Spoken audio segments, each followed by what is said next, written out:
As 1975 drew to a close, the French movement reached a peak of glory. In November, the movement made its most ambitious investment with the purchase of the Château de Morny, a large estate in Normandy, west of Paris.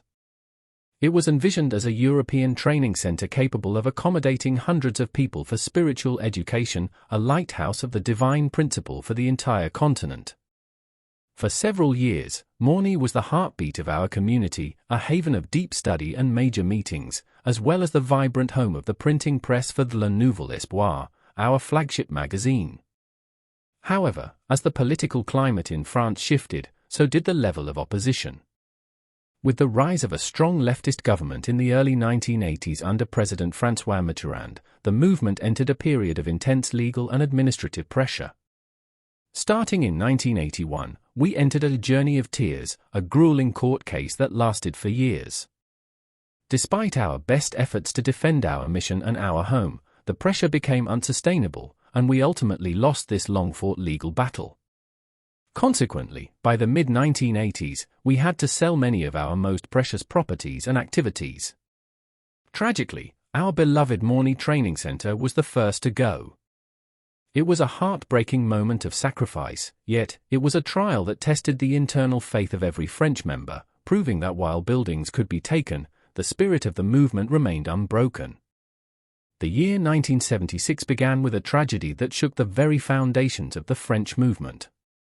In January, Marie-Christine Amadeo was violently abducted from our Lyon center by a commando of parents while police watched passively, refusing to interfere despite her desperate screams for help. This was broadcast first on local television and then on national channels. By the next day, these images of violence were being seen by audiences throughout the world. For the French members, the shock was profound. To see such violence used against a young woman with the complicity of the media and the passivity of the police felt impossible in a democratic country like France. It was a moment where the tears of our mission were shed not just for a lost property, but for the fundamental right of a person to follow their own heart and faith. It was a staged media event that symbolized the high price our pioneers paid for their spiritual conviction. In January 1976, the spiritual climate in France reached a boiling point.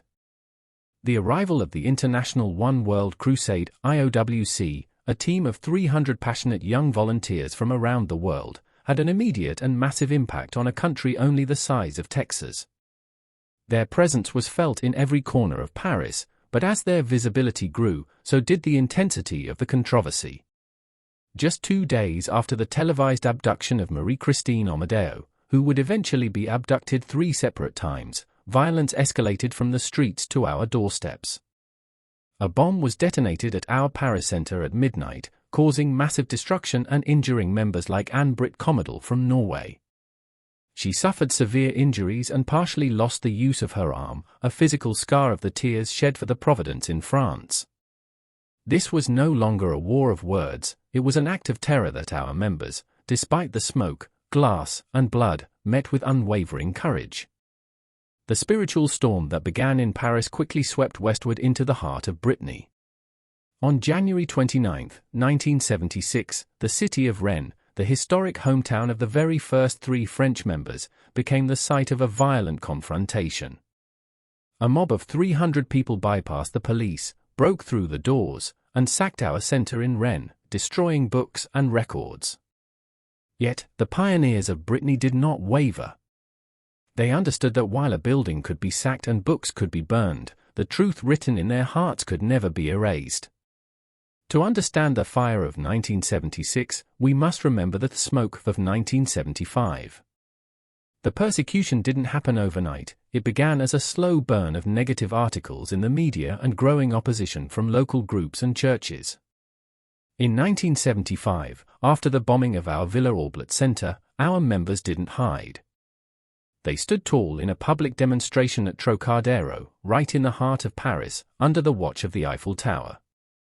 They showed the world that their new hope was not a secret to be kept in the shadows, but a truth to be shouted from the rooftops. At the very peak of the media and political persecution, we launched the Day of Hope Festival in Paris. The numbers were staggering, members flooded the streets, handing out 200,000 leaflets and plastering the city with 5,000 posters. The effort culminated at the prestigious Salle Gaveau. Despite a wall of opposition from Marxist agitators who sought to silence us, Henri Blanchard stood firm, delivering a powerful address on God's hope for today's world to nearly 1,000 guests. Reverend Dr. Sun Myung Moon was so moved by this breakthrough that he extended the IOWC mission in France for another month. This victory of the Spirit was repeated in Lyon and finally in Bordeaux. Beside this glory, our hearts were broken that same month by a tragic van accident that claimed the life of our German brother, Hubert Kruger. 5 other members were injured, including Albert Regniers, who lost his leg in the crash.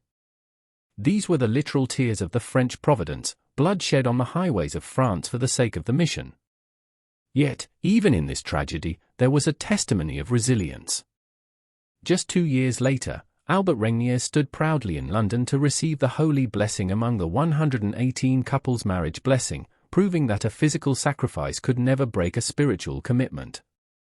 We move forward today, carrying the memory of Hubert and the courage of Albert in our hearts. As the intense spiritual winter of early 1976 began to thaw, a new creative energy emerged within the French family. The New Hope Choir, composed entirely of dedicated fundraising members led by Roger Johnston, found a beautiful way to answer the media's negativity by publishing the vinyl album titled The Disciples of Sun Myung Moon. However, the journey of tears continued when the fundraising team suffered another devastating van accident. We lost our brother Philip Moore from the United Kingdom, who gave his life for the Providence in France. His sacrifice, like those before him, became a sacred foundation for what was to come.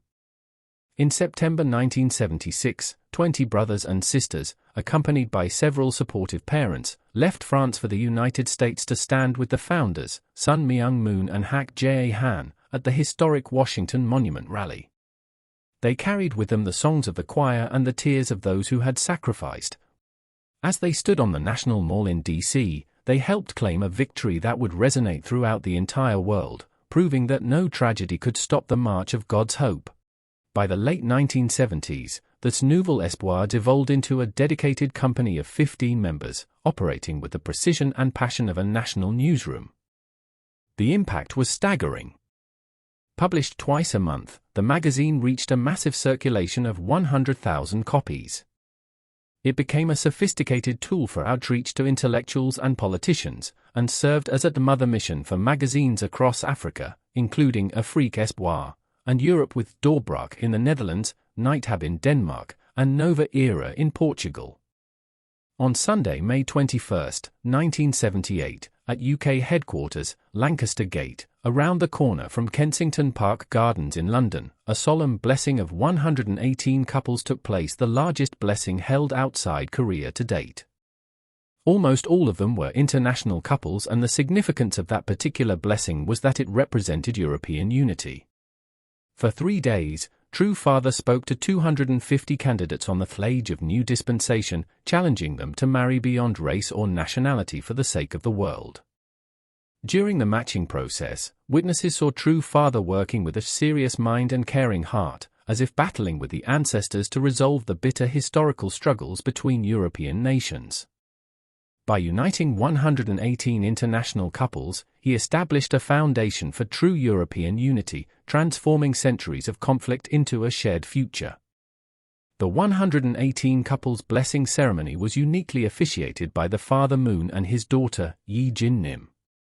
The evening reception at Kensington Town Hall was filled with a spring-like atmosphere, featuring a poem by the renowned ecologist Professor Kenneth Mellenby and songs from various national delegations. Though the newlyweds soon returned to their missions, the impact was permanent. As one bride beautifully remarked, "The only reason I knew it wasn't all a dream is when I woke up and saw the blessing ring on my finger." True parents visited Morny in June 1981. After sharing deep guidance with members from France, Belgium, and Luxembourg, Father even shared a joyful game of table tennis with the members. As they prepared to depart, the atmosphere shifted. Mother was moved to tears as she entered the car, leaving the French family with a haunting sense of longing. It was a premonition of the tears to come, but also a call to a higher level of responsibility. True parents left France with a massive providential mandate, the 120-city pioneer mission. Starting July 1, 120 members were dispatched to 120 different French cities for 40 days. As leadership transitioned and we faced new breakthroughs, we lost our brilliant editor Bruno Mars in a car accident, a reminder of the pioneer's path of tears. After some difficult years, the witnessing team saw a breakthrough, bringing in new members like Claire Chateau, who would soon play an unexpected role.